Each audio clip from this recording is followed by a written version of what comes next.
Good afternoon. I'm Pastor Gail Dingwall of Ridgecrest, New York, and this is a video summary of our one-year Bible study for the second half of January.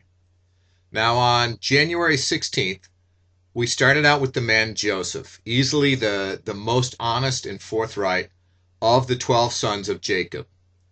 Joseph we find in prison for a crime that he did not commit. And in this, Joseph's life sort of is embodying this dilemma of why do bad things happen to good people. In his case, we are able to see that God is actively working, unseen, but working to bring about the greatest good through Joseph's struggles. Now, imprisoned with Joseph are two royal officials.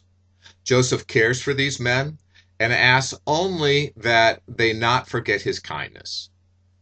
One official is killed, and the other, you guessed it, forgets about Joseph.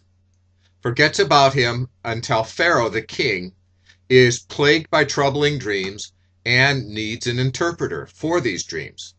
The surviving official then remembers that Joseph had this gift to interpret dreams, so they summon Joseph from the prison to interpret Pharaoh's dreams. Joseph makes such an impression upon the king that he finds himself elevated to the position of prime minister, second in power only to the king himself.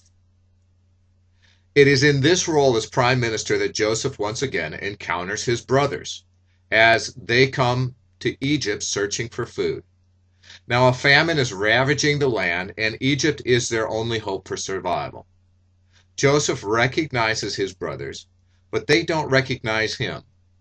And after a series of tests, Joseph reveals himself, pledges to care for his family, and relocates everyone where they will live under his protection with him in Egypt.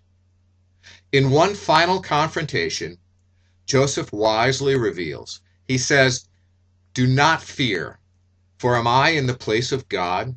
As for you, you meant evil against me, but God meant it for good, to bring about that many people should be kept alive as they are today." Now, this wisdom that God is working behind the scenes, even in our suffering, helps us as we move to the next text that we studied in January, that is Job. The text of Job opens with the Lord being challenged by none other than Satan himself. Satan arrogantly boasts that humankind is utterly depraved and under his control.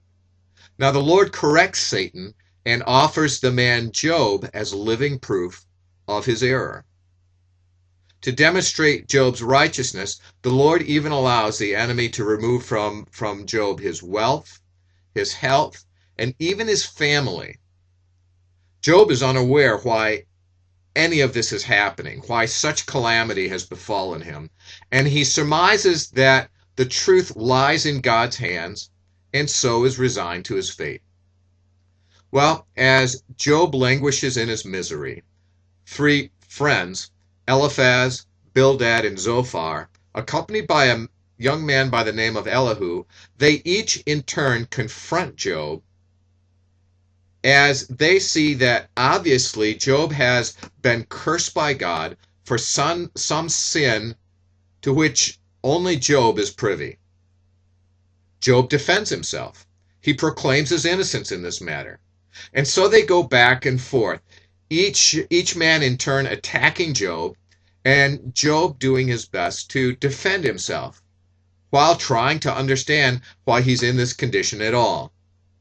Job finally arrives at a point where he cannot comprehend his suffering, but he does indeed affirm the glory and the goodness of God. It is then that finally God speaks, not to explain himself, but to remind all these men that God alone has the wisdom, the insight, and the power to rule. He does indeed affirm Job's innocence, and he restores all that had been taken from Job, even double. Now, each story that we saw this last couple of weeks, the story of Joseph and the story of Job, they reveal that our circumstances do not define us, and that in our suffering, we can take comfort that pain is never without a purpose. And as Job stated, my Redeemer lives. Now, starting tomorrow, we will rejoin the Israelites in Egypt. We're going to pick up their story about 400 years after we last left them. Until then, may you find the Father's blessing in His living word.